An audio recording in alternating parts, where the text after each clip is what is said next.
दोस्तों नमस्कार। कल बेटियां चैंपियन बनी, वर्ल्ड कप झटक लिया, पूरी दुनिया को क्रिकेट के मैदान में हरा दिया। और सिर्फ क्रिकेट के मैदान में नहीं, बेटियां आजकल हर फील्ड में बेहतर कर रही हैं।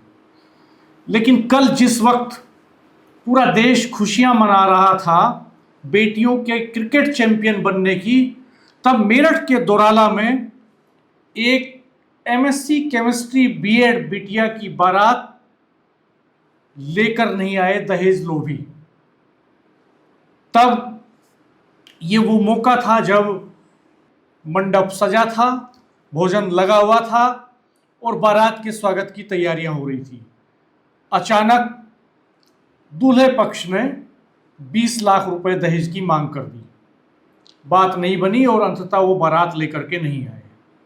हम चलते हैं दोराला, बात करेंगे इस बिटिया के परिवार वालों से, उसके पिता से, भाई से, परिजनों से, आखिर क्या हुआ। आइए चलते हैं। इस वक्त मैं दोराला में हूं और बिटिया के परिवार के लोग इस वक्त यहां पर बैठे हैं। हम उन्हीं से बात करते हैं कि क्या मसला था। आप बिटिया के पिता हैं, क्या हुआ था थोड़ा ये बताइएगा। ये हमारी जानकारी में आया है कि फरवरी में शादी फिक्स हुई, फरवरी में तय हुआ था और फिर 2 नवंबर को शादी होनी थी। तो आप थोड़ा बताइए कि किस तरह क्या क्या क्या हुआ, क्यों बारात नहीं आई। ये मैं महेश कुमार शर्मा दोराला कस्बे का वार्ड नंबर 14 का निवासी हूँ और मेरी बेटी का रिश्ता अछरोंडा गांव परतापुर में तय हुआ था गोपाल शर्मा के पुत्र अभिषेक शर्मा से, जो कि उत्तर प्रदेश पुलिस में कांस्टेबल पद पर तैनात है, जो कासगंज जिले में तैनात है। 2 फरवरी को मैंने रुपए की रस्म अदा की लड़के की। मेरा 2 लाख रुपए का खर्चा आया। मेरे रिश्तेदार उपस्थित हुए उसमें और मेरे परिवार के लोग थे। उसके बाद रिश्ता 2 नवंबर का तय हुआ। 2 नवंबर 2025 को 1 नवंबर को हम मेरे परिवार के मेरे रिश्तेदार वहाँ पर अविका होटल में, जो कि रिठानी में स्थित है, वहाँ पर गए और लगन सगाई की रस्म अदा की, जिसमें 10 लाख रुपए की मेरी चीज़ थी और जो है कम से कम 5 लाख रुपए का मेरा जो है फर्नीचर, इलेक्ट्रॉनिक सामान और वगैरह वगैरह चीज़ थी। मेरा कम से कम 25 लाख रुपए का खर्च हो चुका है और 7 लाख का मैंने गोद में चेक दिया था। उनको मैं रस्म की अदायगी करके अपने परिवार सहित, अपने रिश्तेदार सहित अपने जो है घर आ गए।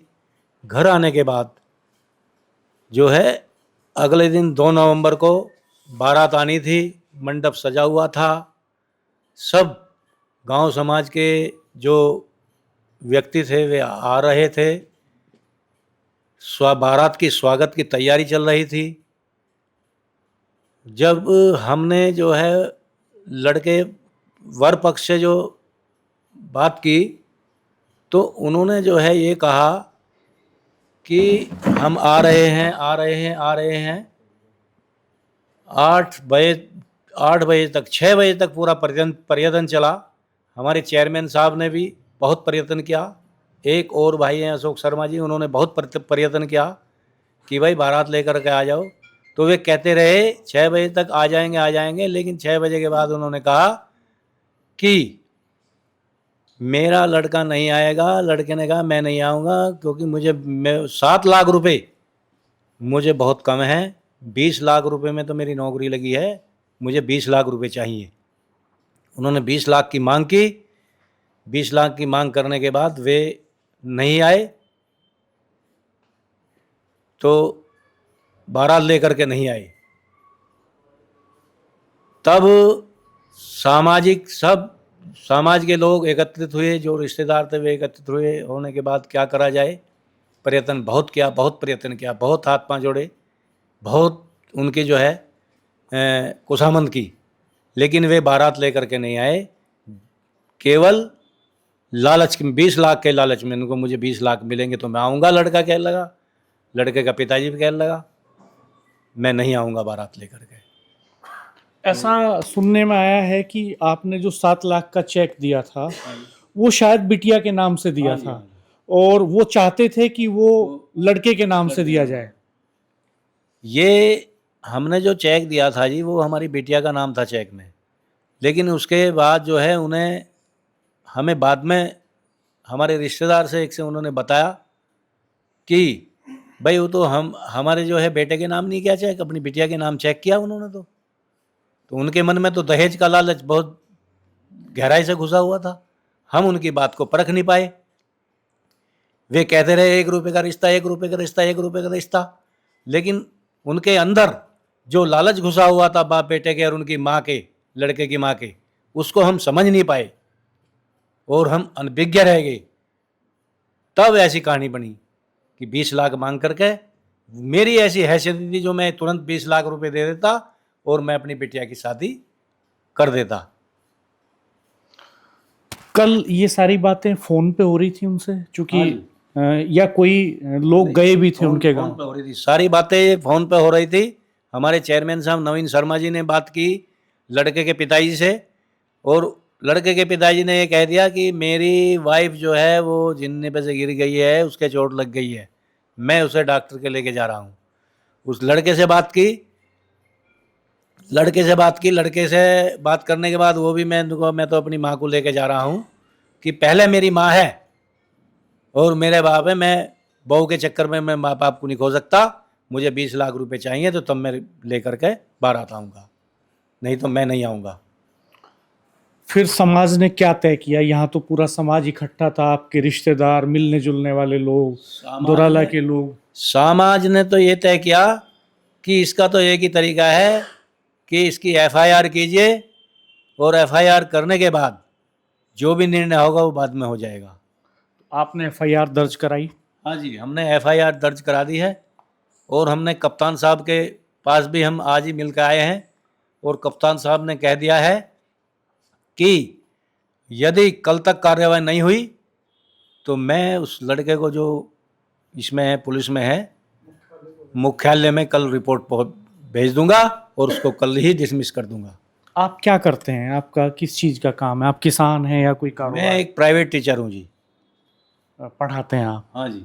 तो ये जो व्यवस्था आपने की, इसमें आपको रिश्तेदारों से कुछ उधार भी लेना पड़ा होगा, कुछ कर्ज भी लेना पड़ा हो शायद? मैंने लोन लिया है जी, मैंने लोन लिया 12 लाख रुपए का, कुछ उधार लिया और कोई इंटरेस्ट पे पैसे लिए।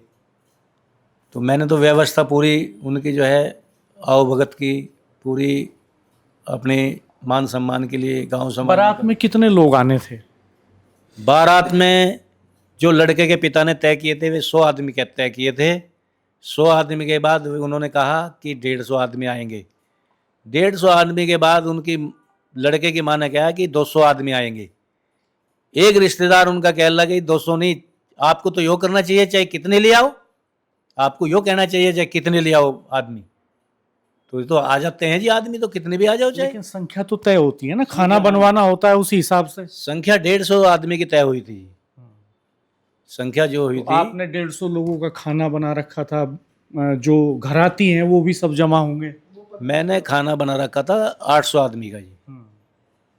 पूरे रिश्तेदार थे, बारात थी, गांव समाज था, सभी वहाँ पर जा रहे थे। लेकिन ये कितने बजे पता चला फाइनली कि अब बारात नहीं आएगी? ये 8 बजे पता चला जी। 8 बजे जब पर्यटन कर लिया सबने कि बारात नहीं आएगी, तो तब उसके बाद जो है तब निर्णय लिया गया FIR का। FIR कल रात ही दर्ज कराई आपने? कल रात ही दर्ज करा दी थी जी FIR। तो पुलिस ने दर्ज कर ली इजीली या कोई आनाकानी करी? नहीं, दर्ज कर ली। वहाँ तो 100 आदमी, 100-150 आदमी एकत्रित थे गांव के।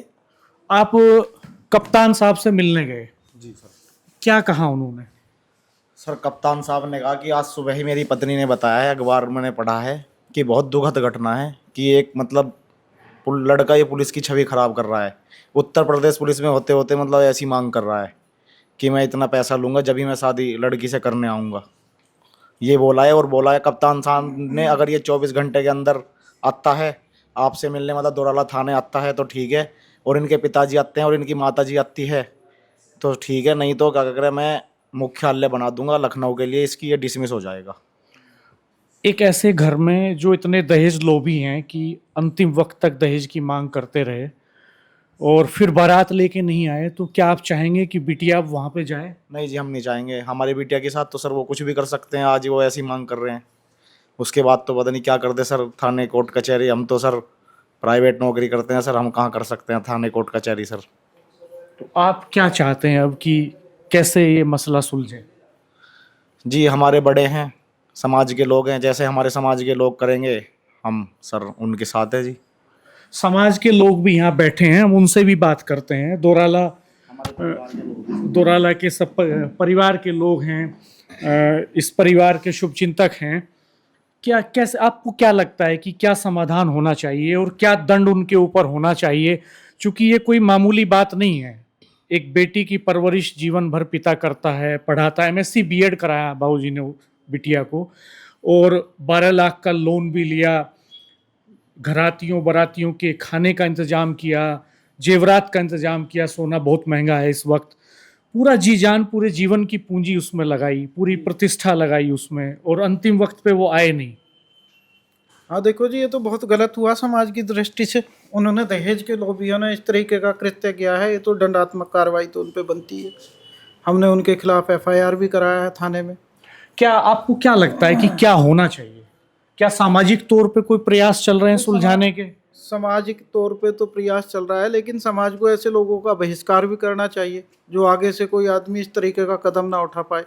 और सही निर्णय तो जो है सभी लोग लेंगे, जो हमारे समाज के लोग। क्या कोई समाज की पंचायत आपने बुलाई है इसको लेके? नहीं। समाज के जिम्मेदार लोगों को कहीं इकट्ठा करके उन्हें भी बुलाया जाए, कोई बात हो, कुछ इस तरह की पहल हुई है? नहीं, अभी कोई ऐसी पहल नहीं हुई है, लेकिन हम करने जा रहे हैं। अभी पहले जो है एफआईआर की है उसको देख रहे हैं, क्या पुलिस क्या कार्रवाई करती है, उसके बाद ही कुछ निर्णय लिया जाएगा। कप्तान साहब ने क्या आश्वासन दिया कि वो क्या कार्रवाई करेंगे? एक तो इन्होंने बताया कि उसके डिसमिसल की कार्रवाई हो सकती है, कि उसकी नौकरी से बर्खास्तगी हो जाए इसी बिना पे, चूंकि ये एक आपराधिक कृत्य है एक तरह का, और सामाजिक तौर पे एक बड़ा अपराध है ये। कप्तान साहब ने ये कहा है कि ये बहुत ही गलत हुआ है। समाज में इस तरीके की जो विकृति है वो होनी नहीं चाहिए।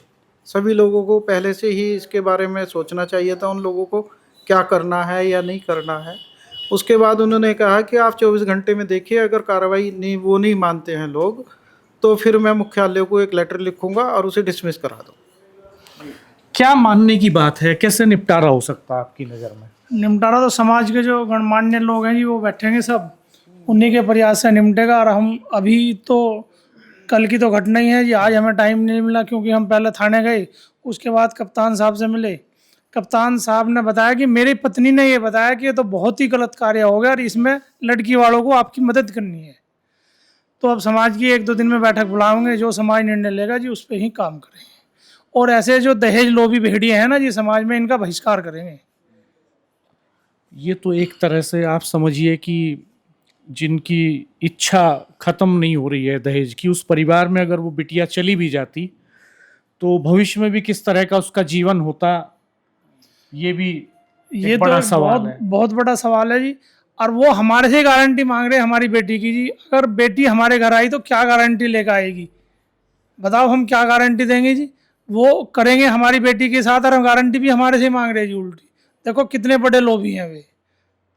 तो ये तो भगवान का बहुत शुक्र है कि हमारी लड़की वहाँ ना जा पाई। आपको क्या लगता है, आपकी नज़र में क्या समाधान होना चाहिए?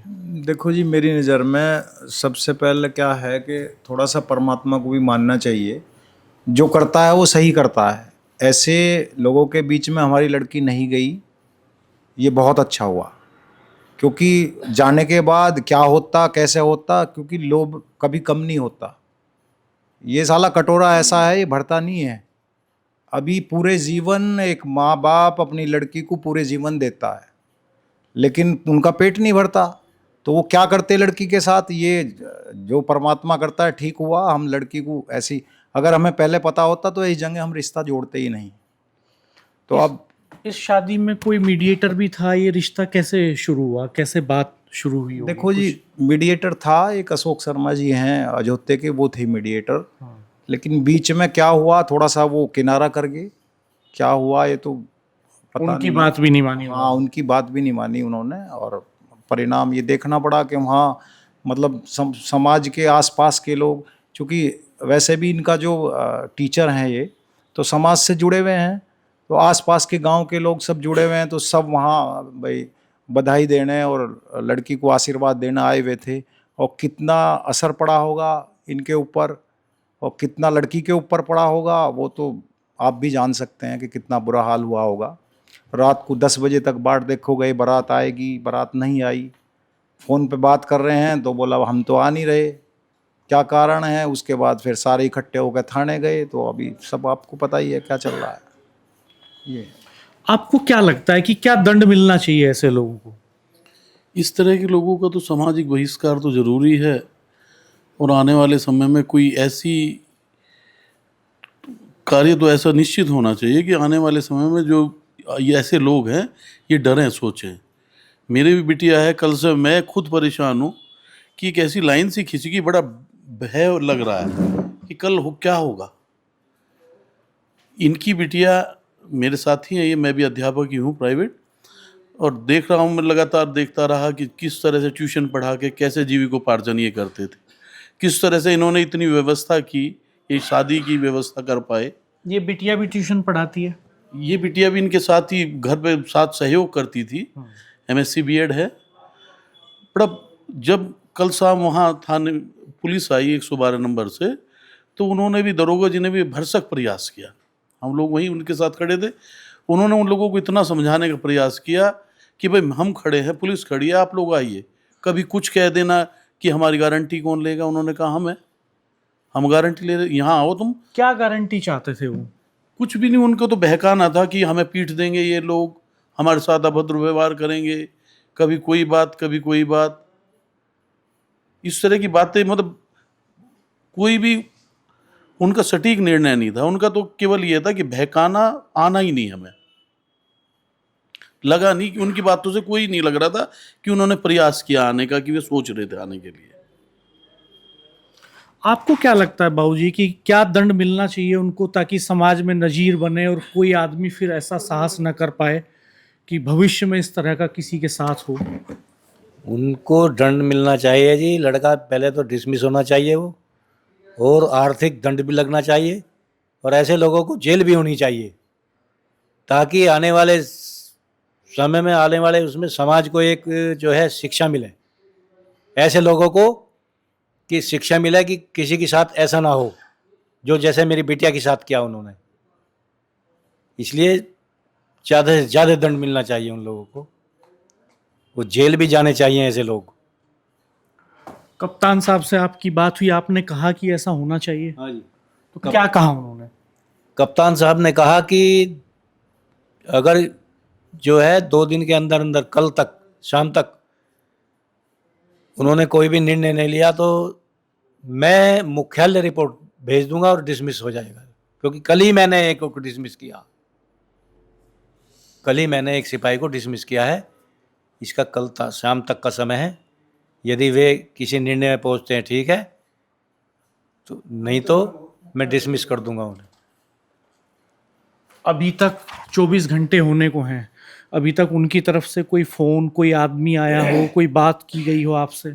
उनकी तरफ से 1-2 आदमी का चेयरमैन साहब पे फ़ोन आ रहा है, जो कि आज तक चेयरमैन साहब को पता ही नहीं है कि वे उनकी वहाँ रिश्तेदारी भी है। अब बिल्कुल जब ये घटना घट गई तब उन्हें रिश्तेदारी याद आ रही है, तब चेयरमैन साहब को बता रहे हैं कि मेरे मामा हैं वहाँ, मेरी वहाँ रिश्तेदारी है, अब बता रहे हैं। तो उनका प्रयास चल रहा है कि ये उनसे कह रहे हैं भाई तुम फैसला कर लो, ऐसा ना करिए। आप क्या चाहते हैं कि सामाजिक तौर पे निपटारा हो इस मसले का, या जो कानूनी प्रक्रिया के तहत हो, डिसमिसल हो, जेल की सज़ा हो, नज़ीर बने ये दूसरों के लिए कि कोई ऐसा नहीं करे? ये तो जी हमारे जो प्रयास करने वाले जिन्होंने जो है मेरा सहयोग किया है, FIR कराने में, और जो पूरा सहयोग कर रहे हैं मेरे भतीजे हैं, चेयरमैन साहब हैं, वे ही इस बात का निर्णय लेंगे कि क्या होना है क्या नहीं। यानी आपने अपनी जिम्मेदारी समाज को दे दी है कि समाज सर्वोपरि है, वो जैसा चाहे आप समाज का फैसला मानेंगे। हाँ जी, जैसा समाज फैसला लेगा ऐसा हो जाएगा। कितने बच्चे हैं आपके? मेरे 3 बच्चे हैं जी। बड़ा बेटा है, वो प्राइवेट जॉब पे है। ये बीच की मेरी बेटी है, ये मेरी साथी पढ़ाती है। और एक छोटा बेटा है जो BSc कंप्यूटर साइंस से किया है, वो पढ़ रहा है, तैयारी भी कर रहा है।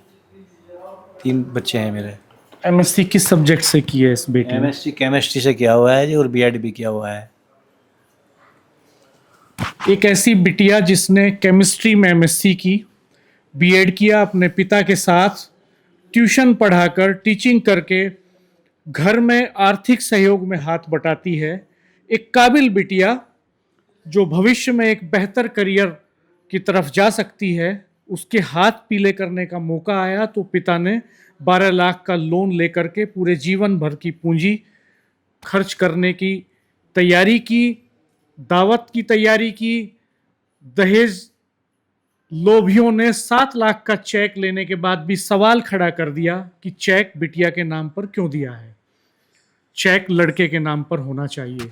इस पर भी परिवार तैयार हो गया कि हम चेक बदल करके दूसरा दे देंगे, लेकिन वो बारात लेकर के नहीं आए और दहेज की ये मांग 7 लाख से 20 लाख पहुंच गई। FIR दर्ज हो चुकी है।